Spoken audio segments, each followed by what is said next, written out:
नमस्कार, एनटिभी कोहलपुर समाचारमा स्वागत छ। म सदीक्षा शाह र साङ्केतिकरणमा हुनुहुन्छ दोबासी रति बस्नेत। बाढीले छेदविच्छेद बनाएको सुदूरमा प्रधानमन्त्रीले पाइला टेक्दा पीडितको अनुहार उज्यालो भयो। तर हतारै हतारमा सुनेका आर्तनाद र बुझेको ज्ञापन पत्र सिंहदरबार पुग्दासम्म कतै हराउने हुन् कि पीडितलाई डर छ। बितेको 5 दिनमा देशले 100 बढी नागरिक बाढी पहिरोमा गुमाएको छ। बेपत्ताको खोजी चलिरहेको छ। आजको समाचारमा बाढी प्रभावित क्षेत्रका नागरिकको अभिमत र छिया बनेका सडक सञ्जालको प्रसङ्ग। तर सुरुमा प्रमुख समाचार। प्रधानमन्त्री शेरबहादुर देउवा कर्णाली र सुदूरपश्चिमको बाढी पहिरो प्रभावित क्षेत्रको निरीक्षणमा उद्धार राहत र व्यवस्थापनमा खटेर काम गर्न निर्देशन। प्राकृतिक विपदमा परि देशभर 101 जनाको मृत्यु, सुदूरपश्चिममा मात्र 31 जनाले ज्यान गुमाए, अझै 24 जना बेपत्ताका खोजी कार्य जारी। सडक सञ्चार र विद्युत अवरुद्ध हुँदा सुदूरपश्चिमका विभिन्न जिल्लाको जनजीवन प्रभावित, 4वटा प्रमुख राजमार्ग 3 दिनदेखि बन्द। उत्तर कोरियाद्वारा गरिएको क्षेप्यास्त्र परीक्षणलाई अमेरिका, बेलायत र फ्रान्सद्वारा निन्दा। परीक्षण राष्ट्रसङ्घीय सुरक्षा परिषदको नीति विपरीत भएको भनाई। र विश्व फुटबलको सर्वोच्च निकाय फिफा वरियतामा नेपाल 1 स्थान कमजोर, बेल्जियम शीर्ष स्थानमा यथावत।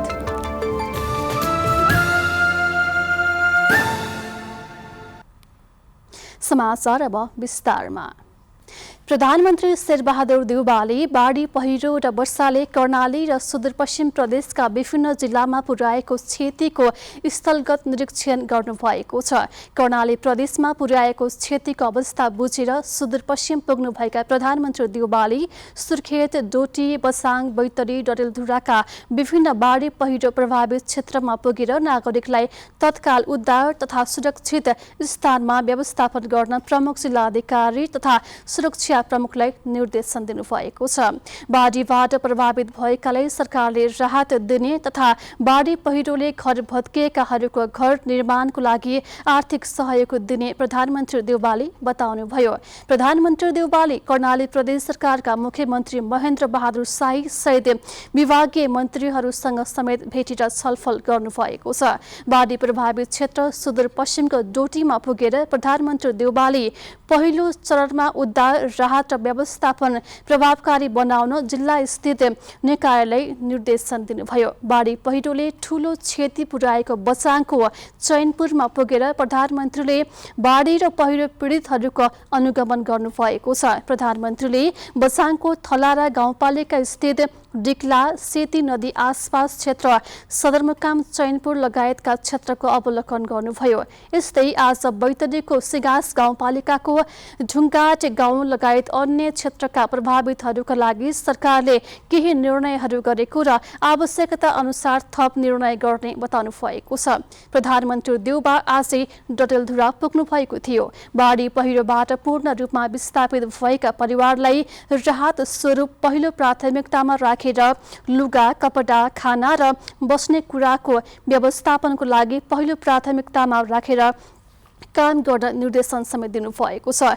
निरीक्षणका क्रममा आज साँझ कञ्चनपुरको दोधारा चाँदनी पुग्नुभएका प्रधानमन्त्री देउवाले सुदूरपश्चिम बाढी र पहिरोबाट नराम्ररी प्रभावित भएको बताउनुभयो। प्रधानमन्त्रीको नेतृत्वमा रहेको टोलीमा अर्थमन्त्री जनार्दन शर्मा, संस्कृति पर्यटन तथा नागरिक उड्डयन मन्त्री प्रेम बहादुर आले एवं पूर्व मन्त्रीहरू एनपी राउत, रमेश लेखक र वीरबहादुर बल्लायत हुनुहुन्छ। वर्षा, बाढी र पहिरोले पारेको प्रभावलाई मध्यनजर गरी प्रधानमन्त्री शेरबहादुर देउवा कर्णाली र सुदूरपश्चिम प्रदेशका विभिन्न जिल्लामा निरीक्षणमा पुग्नु भएको छ।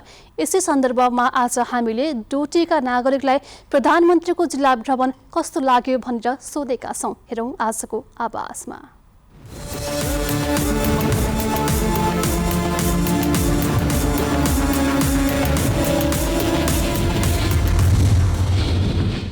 जो प्रधानमन्त्रीज्यूको साथमा टोली आउनु भएको छ, टोली आएर मात्र हुनेवाला छैन, खालि बोलेर जानु मात्र हुनेवाला छैन कि हामीले दिएको ज्ञापन पत्र जो बुझाएका छौँ त्यसलाई कार्यान्वयन पक्षमा ल्याइदियो भने उहाँलाई चाहिँ धन्यवाद पनि हुनेछ र उहाँलाई गाँसपास हामीले व्यवस्था मिलाउनै पर्ने नै हुन्छ।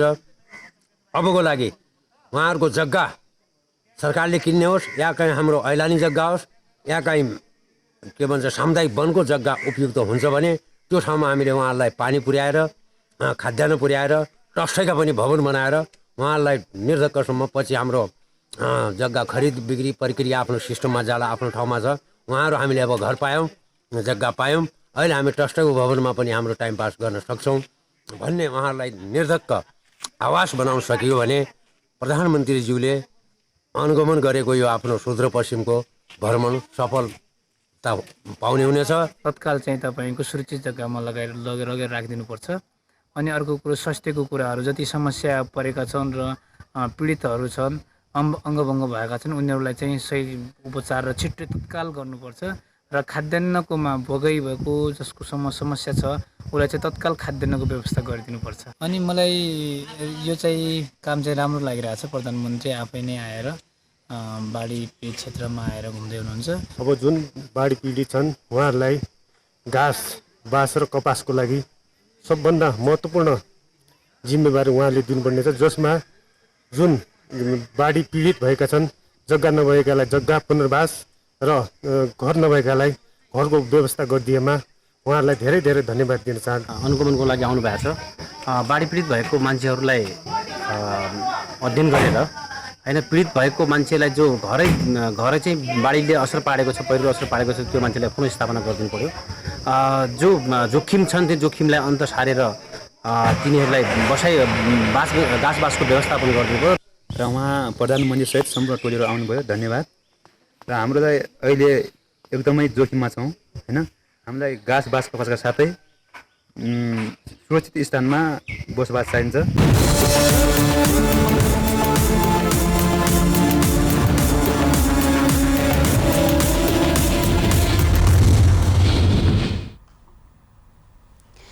अविरल वर्षासँगै भएको प्राकृतिक विपदको घटनामा परि सुदूरपश्चिम प्रदेशमा अहिलेसम्म 31 जनाको मृत्यु भएको छ। सुदूरपश्चिम प्रदेश प्रहरी कार्यालयका अनुसार बाढी पहिरो डुबानमा परि डोटीमा 15, बैतडीमा 4, डडेलधुरामा 2, बझाङमा 9 र कैलालीमा 1 जनाको मृत्यु भएको छ। यस्तै विपदमा परि घाइते हुने 16 जना पुगेका छन्। डोटीमा 11, डडेलधुरामा 2, बैतडीमा 2 र बझाङमा 1 गरी 16 जना घाइते भएका छन्। विपदमा परि बझाङमा 21 र बैतडी कैलाली डोटी जिल्लामा 1-1 गरी 24 जना बेपत्ता भएका छन्। बझाङको थलारामा गएको पहिरोमा परि बेपत्ता भएकाको खोजी कार्य भइरहेको छ। नेपाली सेनाको हेलिकप्टर मार्फत 40 जनाको टोली घटनास्थलमा खटिएको छ। पहिरो गएको ठाउँबाट 2 जनाको शव निकालिएको छ। बझाङकै 26 पाथी भेडा गाउँपालिकाको मुम्लामा खोलाले बगाउँदा 10 वर्षीय बालकको मृत्यु भएको छ। पहिरोका कारण बझाङमा 12, डोटीमा 3 र डडेलधुरामा 2 गरी 17 घरमा पूर्ण रूपमा क्षति पुगेको छ। विपदमा परि बाजुरा, डोटी, डडेलधुरा, बझाङ जिल्लामा पशु चौपाया पनि मरेका छन्। कैलाली र कञ्चनपुर जिल्लामा भएको डुबानका कारण विस्थापित भएका परिवारलाई नेपाली सेना र प्रहरी टोलीद्वारा सुरक्षित स्थानमा सारिएको छ।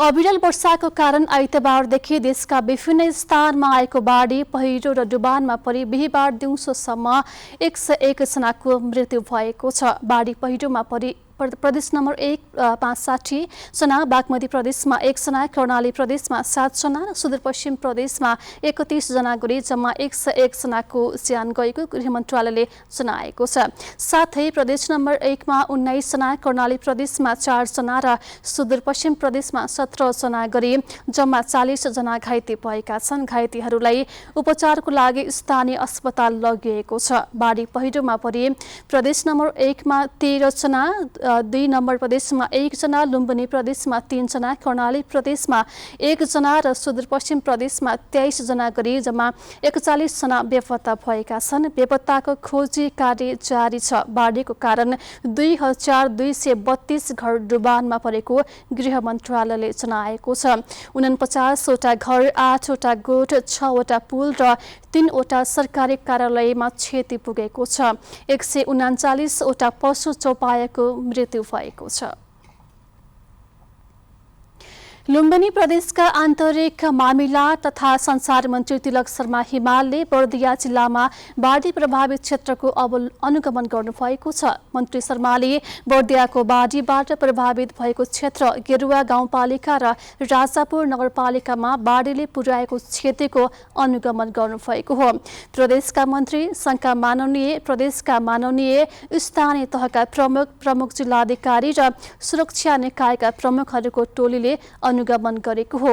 मन्त्री शर्माले राहत मात्र होइन, बाढीका कारण स्थानीयले बिहोर्नु परेको क्षतिको तथ्याङ्क संकलन भए लगतै प्रदेश सरकारले क्षतिपूर्ति उपलब्ध गराउने बताउनुभयो। समाचारको क्रम जारी नै छ। अहिलेलाई एकैछिनको विश्राम।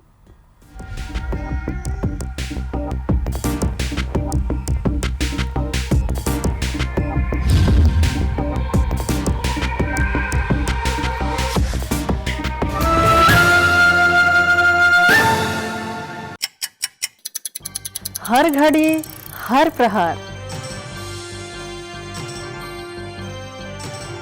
प्रत्येक गाउँ प्रत्येक सहर,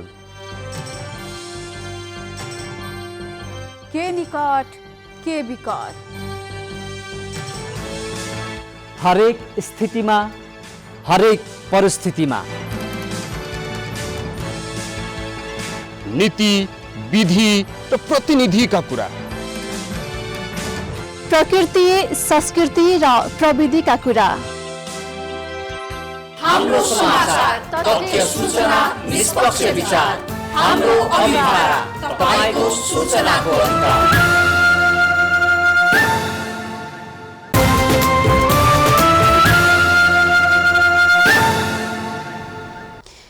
विश्रामपछि समाचारमा पुनः स्वागत छ। अब बाँकी समाचार। डोल्पाको त्रिपुरा सुन्दरी नगरपालिकामा पर्ने करबगाडको 2 स्थानमा पहिरो गएको छ। गत मंगलबार गएको सुक्खा पहिरोको कारण जाजरको डोल्पा सडक खण्ड अन्तर्गत पर्ने त्रिवेणी खदाङ खण्ड पूर्ण रूपमा अवरुद्ध भएको छ। डोल्पाको त्रिपुरा सुन्दरी नगरपालिका वडा नम्बर 5 मा पर्ने करबगाडको 2 स्थानमा भीषण पहिरो गएको छ। गत मंगलबार गएको सुक्खा पहिरोको कारण जाजरको डोल्पा सडक खण्ड अन्तर्गत पर्ने त्रिवेणी खदाङ खण्ड पूर्ण रूपमा अवरुद्ध भएको छ। डोल्पा भित्र नै एकमात्र सडक खण्ड पहिरोले अवरुद्ध भएपछि दुवै तर्फका सवारी साधन आवागमन ठप्प भएको छ। करिब 100 मिटर माथिबाट खसेको पहिरोका कारण जिल्ला भित्रने र बाहिरिने यात्रुहरू गन्तव्यविहीन हुनुको साथै दैनिक उपभोग्य सामग्री ढुवानी ठप्प भएको छ। पहिरो खसिरहेकाले पैदल र मोटरसाइकलमा हिँड्ने सर्वसाधारणहरू ज्यानको बाजी लगाएर छिटफुट यात्रा गर्न बाध्य छन्। कच्ची सडक र झोलङ्गे पुलका कारण डोल्पासम्म पुग्ने सडक जोखिमयुक्त भएकाले सुधार गर्नुपर्ने पर्यटकको सुझाव छ। तिरको बाटोमा चाहिँ अलिकति सुधार हुनै पर्ने जस्तो लाग्यो मलाई, किनभने अलि झोलङ्गे पुलहरू पनि पुरानो डेन्जरस टाइपको रहेछ हैन। आर्ने बेलामा माथिबाट ढुङ्गा खस्छ कि ज्यानै पो जाने हो कि बाइकै पो जाने हो कि भन्ने डर चाहिँ अब मनमा जहिले पनि यथावतै हुन्छ कि सर। त्यो अब बाटो राम्रो भइदियो भने त त्यो डरै हुन्थेन नि। फुक्स्नोताल हेर्नका लागि विभिन्न जिल्लाबाट मोटरसाइकलमा आएका कतिपय पर्यटकहरू पहिरोसम्म पुगेर फर्किएका छन्। पहिरो पञ्चाउनका लागि त्रिपुरा सुन्दरी नगरपालिका र सडक डिभिजन कार्यालय चौजारीले कुनै पनि पहल कदमी नउठाएको भन्दै सर्वसाधारणले गुनासो गरे। नगरले आफूले डोजर ल्याइसकेपछि कहाँ भत्क्यो कहाँ बिग्रियो हेर्ने चाहिँ जनताहरूलाई दिने सुविधा, बाटो हिँड्ने यात्रुहरूलाई दिन सक्ने उसले गर्नुपर्ने हो। उहिले पनि आफ्नो निजीकरण गरेर चाहिँ एउटा व्यक्तिगत काममा लगाउने सामाजिक काम नगर्ने भएको। डोजर प्रयोग गरेमा एक दिनमै पहिरो हटाउने सम्भावना रहेको व्यापारीहरूको भनाइ छ। समयमै पहिरो नहटाउने हो भने जिल्लामा दैनिक उपभोग्य सामग्रीको अभाव हुनुको साथै सामानको मूल्य बढ्ने व्यापारीहरूले बताए। उक्त स्थान पहिरोले पटक पटक अवरुद्ध भइराख्ने भएकाले दिगो व्यवस्थापनका लागि सोच्न आग्रह गरिएको छ। नेपाल टेलिभिजनका लागि रामचन्द्र नेउपानी, डोल्पा। वर्षाका कारण सडक, बिजुली र टेलिफोन अवरुद्ध हुँदा असम सहित सुदूरपश्चिम प्रदेशका विभिन्न जिल्लाको जनजीवन प्रभावित बन्दै गएको छ। प्रदेशका महत्त्वपूर्ण राजमार्ग सहित ग्रामीण सडक अवरुद्ध हुँदा यातायात प्रभावित भएको छ भने विद्युत र टेलिफोन सेवा बन्द हुँदा सञ्चार टुटेको छ। असमका प्रमुख जिल्ला अधिकारी रुद्रबहादुर मल्लका अनुसार ठाउँ ठाउँमा अप्टिकल फाइबर काटिएकाले नेपाल टेलिकमको सेवा अवरुद्ध भएको उहाँले जानकारी दिनुभएको छ। यसैबीच सुदूरपश्चिमका 7 पहाडी जिल्ला जोड्ने धनगढी डडेलधुरा राजमार्ग र अन्य सडकमा पहिरो खस्दा यातायात सेवा ठप्प भएको छ। खानेपानीको समस्या झेल्दै आएका सल्यानको बागचौर नगरपालिकाको चौरपानीमा लिफ्ट खानेपानी आयोजना सञ्चालन भएको छ। पूर्वाधार विकास कार्यालय मार्फत सम्पन्न आयोजनाले 60 घर परिवार लाभान्वित भएका छन्। बाक्सौर नगरपालिका 3 चौरपानीकी 55 वर्षीय टोपी शर्मालाई खानेपानीका लागि बिहान सबेरै कुवा पुग्नुपर्ने बाध्यता अहिले हटेको छ। घर घरमै खानेपानी धाराको सुविधा भएपछि उहाँको दैनिकी फेरिएको छ। अहिले ठिकै छ, अब 30 मिनट जति लाग्छ तलबाट आउने, अनि यिनीलाई नुहाउँछौँ धुवाउँछौँ पानी भर्छौँ, अनि अहिले ठिकै छ भनौँ। पहिला त दुःख त अनि पानी ल्याउने दुःख थियो, अहिले त अनि घर त्यहाँ आएर सुक्खा हुने भयो त सुक्खै माने यस्तो होला सुधार थिएन क्या, अहिले भयो सुविधा भयो। गाउँमा खानेपानीको निकै समस्या थियो। बर्खा नजिकै मुहान फुट्ने भए पनि हिउँदको समयमा निकै समस्या हुन्थ्यो, तर घर घरमा पानी आएपछि निकै सजिलो भएको छ। 60 परिवार रहेको चोरपानीमा घर घरमा अहिले धारा रहेका छन्। प्रत्येक घरमा खानेपानीको धारा निर्माण गरेपछि अब सबैले सुरक्षित खानेपानीको उपभोग गर्न सजिलो भएको छ। हजुर, पहिला त अब 2 घण्टा 1 घण्टाको बाटो पानी बोकेर खान्थ्यौँ, अब आजभोलि त हामीलाई अब घर घर धारा छन् क्या, अब धेरै सुविधा छ, खुसी लागेको छ क्या। आजभोलि त अब ठिकै छ, पाएका छौँ, अब पानी सस्तै छ। चोरपानीका 60 घर धुरीमा बस्तीभन्दा 600 मिटर तल रहेको पानी लिफ्ट प्रविधि मार्फत बस्तीमा ल्याइएको छ। चोरपानीमा 60 घरधुरीका लागि प्रत्येक घर घरमा धारा वितरण गरिएको हो। दैनिक 3 घण्टा धारामा पानी उपलब्ध हुने गरेको छ। उपभोक्ताले मासिक न्यूनतम 80 रुपियाँ शुल्क पानी उपयोग गरे बापत तिर्नुपर्ने व्यवस्था गरिएको छ। दैनिक 3 घण्टा खोल्छौँ, त्यसपछि मिटर सिस्टम छ, मिटरले कति तान्छ त्यही अनुसारले हामी यहाँ शुल्क उठाउँछौँ। अवस्था पहिला यहाँ अलिकति नाजुकै थियो, टाढाबाट बोकेर ल्याउनु पर्थ्यो, त्यही बोकेर ल्याउँदा पनि त्यो अलिकति झगडा एउटा धारो मात्रै थियो यहाँ पहिला। ऊर्जा तथा जलस्रोत विकास कार्यालय सल्यानले 1 करोड लागतमा लिफ्ट प्रविधिबाट घर घरमा खानेपानीको धारा वितरण गरेको हो। घरमा पानीका धारा भएपछि सरसफाइको क्षेत्रमा पनि सुधार आउने आशा गरिएको छ। सल्यानमा गएको वर्ष 13वटा खानेपानी योजना निर्माण गरिएको मध्ये 5वटा लिफ्ट प्रविधि मार्फत खानेपानी योजना सम्पन्न गरिएको हो। खानेपानी कुल योजनाहरू त हामीले 53 थियो, तर हामीले लिफ्टलाई अलिकति डाँडाको बस्तीहरू विस्तार भइरहेको र अनि खानेपानीका मुहानहरू माथिको मुहानहरू सुक्दै जाँदा तलको बस्तीभन्दा तलबाट लिफ्ट गर्नुपर्ने भएकोले लिफ्ट खानेपानीलाई विशेष प्राथमिकता साथ सञ्चालन गर्दा 30वटा योजनाहरू गत आबोमा सञ्चालन भएको थिए र त्यसमा 5वटा सम्पन्न भइसके र 5वटा सम्पन्नबाट 700 घरधुरी तथा 3400 जनसङ्ख्याले अहिले खानेपानी पाइरहेछन्। सल्यानका धेरै बस्तीमा खानेपानीका मुहान बस्तीभन्दा तल रहेका छन्। तल पानीका मुहान हुँदा खानेपानीको आपूर्तिमा समस्या भएको छ। खानेपानी र सरसफाइको पहुँच विस्तार गर्न लिफ्ट प्रविधि उपयोग हुने देखिएको छ। यसतर्फ सरकारवालाले ध्यान दिन जरुरी छ। प्रत्येक इच्छुक शर्मा, नेपाल टेलिभिजनका लागि सल्यान। कोरोना महामारीले रोजगार क्षेत्र थलिएपछि कृषि क्षेत्रमा भने सकारात्मक प्रभाव परेको छ। अहिले ग्रामीण क्षेत्रमा कृषि व्यवसाय गर्नेको संख्या पनि बढेको छ। गुल्मीमा अहिले व्यावसायिक भैँसी पालन व्यवसाय बढ्दै जान थालेको छ। गुल्मी जिल्लामा व्यावसायिक रूपमा भैँसी पालन गर्न ठूला ठूला फर्महरू खुल्न थालेका छन्। जिल्लाको धुर्कोट गाउँपालिका वडा नम्बर 5 को हुलाकेमा व्यावसायिक रूपमा भैँसी पालन सुरु भएको छ। शहर बजारमा कुनै न कुनै पेशा व्यवसाय गर्ने गर्नाले गाउँ गाउँमा धेरै जग्गा जमिनहरू बाँझिँदै जान थालेको छ। गाउँमा मानिसहरू कम बस्ने गरिरहेका बेला धुर्कोट हुलाकेका रविन्द्र घिमिरेले भने व्यावसायिक रूपमा भैँसी फर्म सञ्चालनमा ल्याउनु भएको छ। रोजगारीको सिलसिलामा युवा विदेश हुने क्रम रोक्न र स्वदेशमै केही गर्न सकिन्छ भन्ने उदाहरण पेश गर्न भैँसी पालन सुरु गरेको व्यवसायी घिमिरेले बताउनु भयो। खाडीमा जाने युवाहरूलाई आफ्नै देशमा पनि केही गर्न सकिन्छ। हामी यहाँ भएको सर्वसुलभ सस्तो जमिन, यो जमिनमा प्रशस्त उर्वरा जमिन छ, घाँस प्रशस्त उत्पादन हुन्छ। यसबाट उत्पादन गरेको चिजले अलिक बढी उपयोगी हुन्छ कि भन्ने सोचेर मैले यो काम सुरु गरेको। घिमिरेको फर्ममा अहिले 8वटा भैँसी र 2वटा गाई गोठ आवश्यक यन्त्र उपकरण जोहो गर्नु भएको छ। हाल यो फर्मबाट दैनिक 50 लिटर दुध उत्पादन भइरहेको छ। गत 3 महिना अघिबाट सुरु गरेको यो व्यवसायमा 6 जनाले प्रत्यक्ष रोजगारी समेत पाएका छन्। उत्पादित दुध स्थानीय ग्रामीण बजार वस्तुका होटल कार्यालय घर घरमा पुग्ने गरेको छ। 2 वर्षभित्र दैनिक 500 लिटर दुध उत्पादन गर्ने काममा आफूहरू जुटेको व्यवसाय घिमिरेले बताउनु भयो। मेरो लास्ट टार्गेट भनेको दैनिक 500 लिटर उत्पादन गर्ने हो।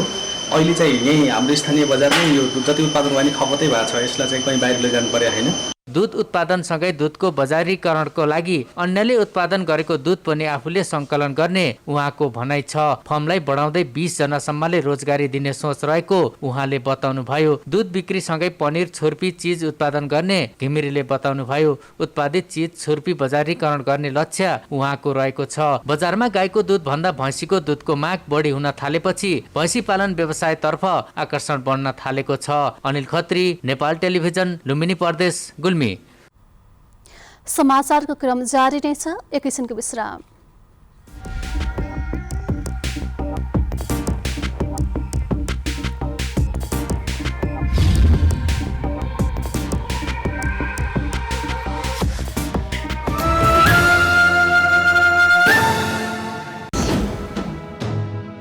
समावेशी आवाज, समावेशी चरित्र,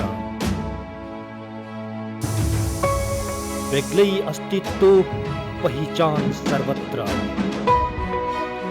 दृश्यहरूको भीडमा तपाईकै दृश्य, कला, संस्कृति र प्रकृतिको शब्दचित्र।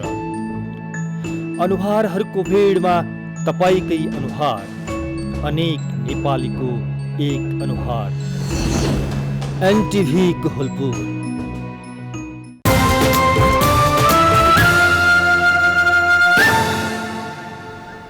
तपाईँ एनटिभी कोहलपुर हेर्दै हुनुहुन्छ। अब बाँकी समाचार। नेपालगञ्ज मेडिकल कलेजका प्रबन्ध सञ्चालक डाक्टर सुरेश कुमार कनौडियाले संस्थालाई थप आर्थिक भार पर्ने गरी आन्दोलनरत कर्मचारीका कुनै पनि माग पूरा गर्न नसकिने बताउनु भएको छ। नेपालगञ्ज मेडिकल कलेज शिक्षण अस्पतालका कर्मचारीले गत कार्तिक 1 गतेदेखि तलब वृद्धि लगायतका विभिन्न 7 बुँदे माग राख्दै चरणबद्ध आन्दोलनमा उत्रिएपछि आज नेपालगञ्जमा कलेजले आयोजना गरेको पत्रकार सम्मेलनमा बोल्दै उहाँले सो कुरा बताउनु भएको हो।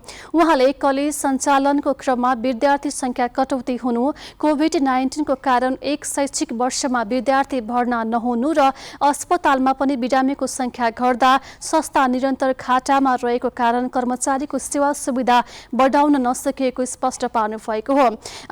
आन्दोलित कर्मचारीले नियमित तलब दिनुपर्ने, 5 वर्षदेखि निरन्तर रहँदै आएको तलब स्केलमा महँगी अनुसारको समायोजन गर्नुपर्ने लगायतका 7 बुँदे माग राखेका छन्।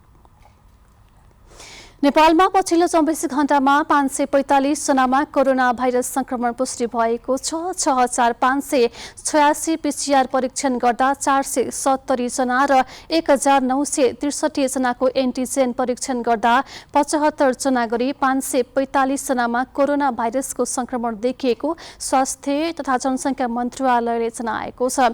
यस्तै पछिल्लो 24 घण्टामा कोरोना संक्रमणबाट 8 जनाको मृत्यु भएको छ भने 726 जना निको भएका छन्। आज थपिएका सँगै नेपालमा कोरोना संक्रमितको कुल संख्या 8,07,522 पुगेको छ। अब अन्तर्राष्ट्रिय समाचार।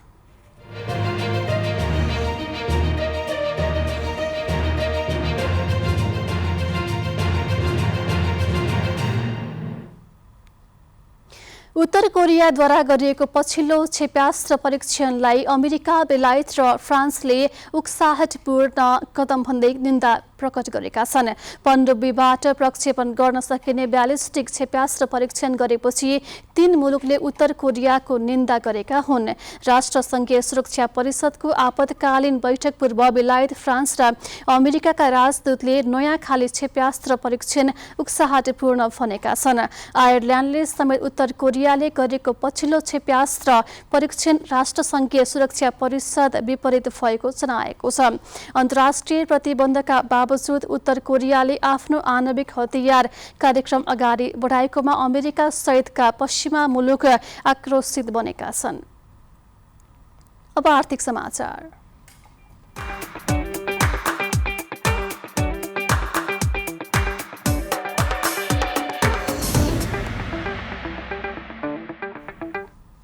हिजो बढेको शेयर बजार परिसूचक नेप्से आज फेरि घटेको छ। कारोबार हुने हप्ताको अन्तिम दिन नेप्से आज 14.7 अङ्कले घटेर 2556.95 बिन्दुमा झरेको छ।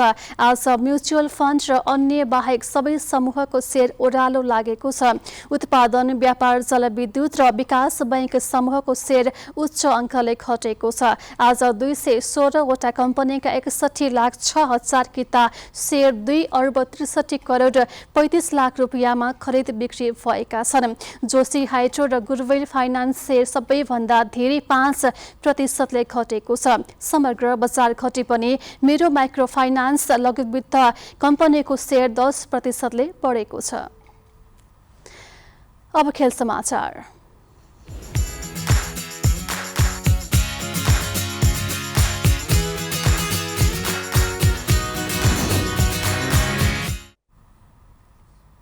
विश्व फुटबलको सर्वोच्च निकाय फिफाले सार्वजनिक गरेको पछिल्लो वरियतामा नेपाल 1 स्थान तल झरेको छ।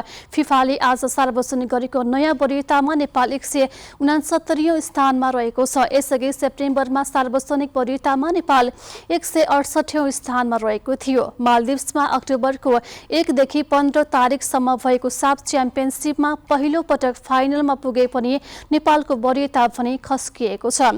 साफमा नेपालले मालदिप्स र श्रीलङ्कालाई पराजित गरेको थियो भने बंगलादेशसँग बराबरी खेलेको थियो। भारतसँग भने लिग र फाइनल गरी 2 पटक पराजित भएको थियो। दक्षिण एसियाली राष्ट्रको वरियता हेर्दा नेपाल तेस्रो स्थानमा रहेको छ। विश्व वरियतामा बेल्जियम शीर्ष स्थानमा यथावत रहेको छ भने ब्राजिलले दोस्रो स्थान कायमी राखेको छ। अब मौसम।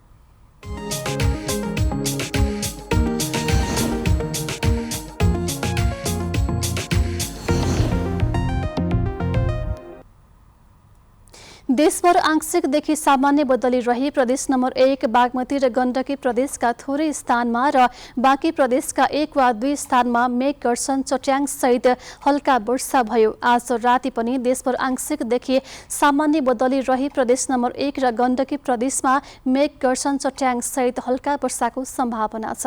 अब मौसम सम्बन्धी थप विवरण।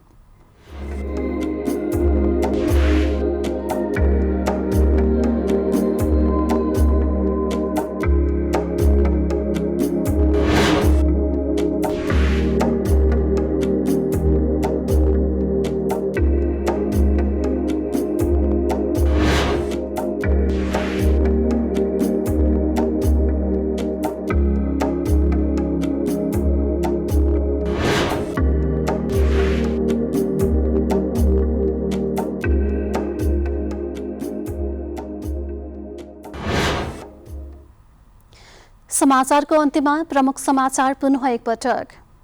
प्रधानमन्त्री शेरबहादुर देउबा कर्णाली र सुदूरपश्चिम बाढी पहिरो प्रभावित क्षेत्रको निरीक्षणमा उद्धार, राहत र व्यवस्थापनमा खटेर काम गर्न निर्देशन। प्राकृतिक विपदमा परि देशभर 101 जनाको मृत्यु, सुदूरपश्चिममा मात्र 31 जनाले ज्यान गुमाए, अझै 24 जना बेपत्ताका खोजी कार्य जारी। सडक सञ्चार र विद्युत अवरुद्ध हुँदा सुदूरपश्चिमका विभिन्न जिल्लाको जनजीवन प्रभावित, 4वटा प्रमुख राजमार्ग 3 दिनदेखि बन्द। उत्तर कोरियाद्वारा गरिएको क्षेप्यास्त्र परीक्षणलाई अमेरिका, बेलायत र फ्रान्सद्वारा निन्दा, परीक्षण राष्ट्रसङ्घीय सुरक्षा परिषदको नीति विपरीत भएको भनाई। र विश्व फुटबलको सर्वोच्च निकाय फिफा वरियतामा नेपाल 1 स्थान कमजोर, बेल्जियम शीर्ष स्थानमा यथावत।